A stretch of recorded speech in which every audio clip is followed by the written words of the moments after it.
Hi everybody, it's Miss Boyd here, and today I'm going to be walking you through how to make our homemade air dry clay. So to get started, you're going to need three things. You're going to need baking soda, you're going to need cornstarch, and you're going to need water. You also need to have an adult who can help you with this process because you are going to need to cook these ingredients on a stove. So make sure that you have permission and that you have an adult with you to make sure that you're being safe while we make this new material.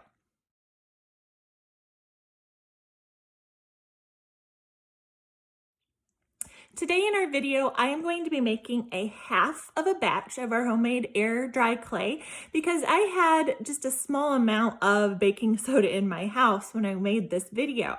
So with the half of a recipe, I had enough air dry clay to make two good sized sculptures, which you'll see at the end. So this may be all of the clay that you want to make as you're trying out this material for the first time. If you do make the full recipe, it should be enough for 4 smaller sculptures or 1 really big one. So you have some flexibility with your materials as you make this clay. So make sure that you're making the amount that you need for what you're expecting to make.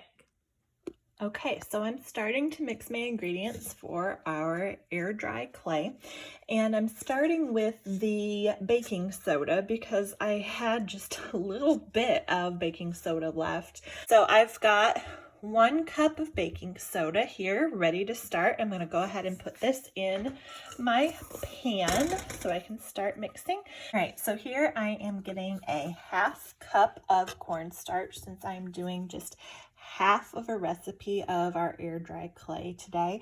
And I'm going to go ahead and try to level this out a little bit.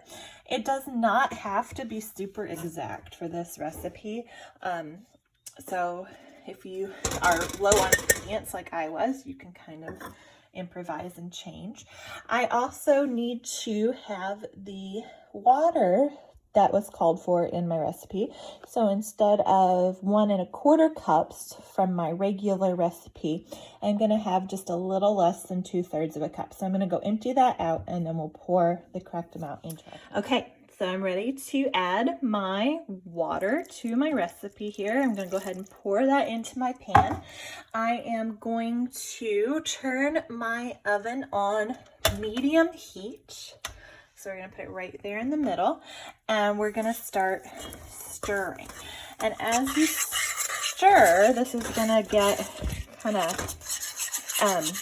like glue at first. We're going to keep stirring while this is heating up.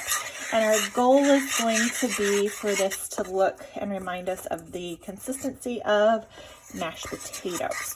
So I'm going to keep stirring while this heats up.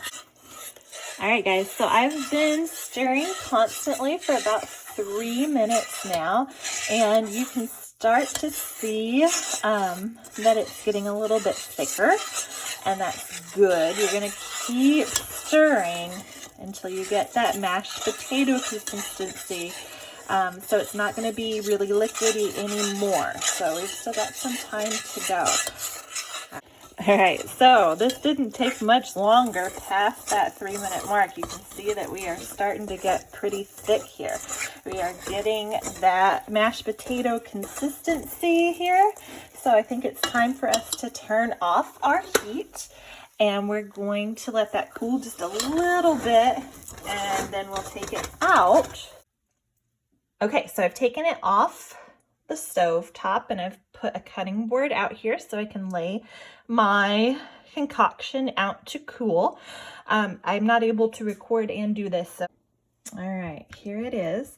It's a little warm to the touch, so you probably want to let it cool for just another minute or so. You don't want to burn yourself on your new clay. I'm going to get all of it off the spoon here and give it another minute to cool. You can see some of the steam coming off of it. It's really warm right now. So I'm just gonna set it out for a few minutes until it's cool enough. All right, I've let my clay cool a little bit. It's still kind of warm.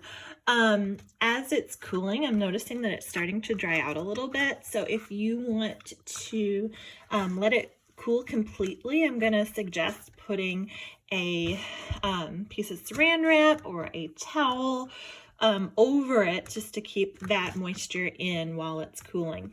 All right, so the next step, and I'm going to be doing this one-handed here for a minute while I'm trying to record.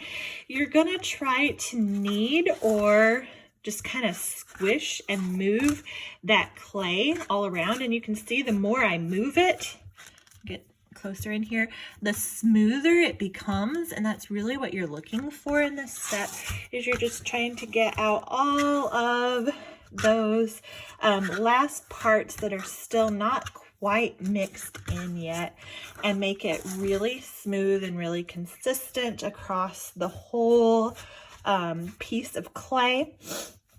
Once you have it really smooth, which doesn't take very long, you're ready to use it. And when you're all done, don't forget to thank the adult that helped you. And you can also help with cleaning the dishes that we got dirty in making our clay. Don't forget, cleanup is super important when you're being an artist. All right, so once your clay has cooled and you've kneaded it, you can go ahead and start sculpting something with it. The first thing I tried out is to sculpt a bird. And you can see that I made the wings, and I used a toothpick to add some texture here, added some eyes, some indentions here. But one thing I want to point out is something I want you to be careful of too. This clay is more fragile than our modeling clay or our kiln-fired clay in the classroom. And by that I mean that if you make your pieces too thin, like I did this wing here, they will crack. This isn't a huge deal because you can still glue these back together using some school glue or some hot glue. It doesn't really matter. But notice it's thinner than my finger, and your fingers are pretty thick, so you're going to have to make sure that your pieces are a little thicker than you would normally make them to make sure that these are staying together. But if not, no worries, we'll just glue these back together before we decorate them.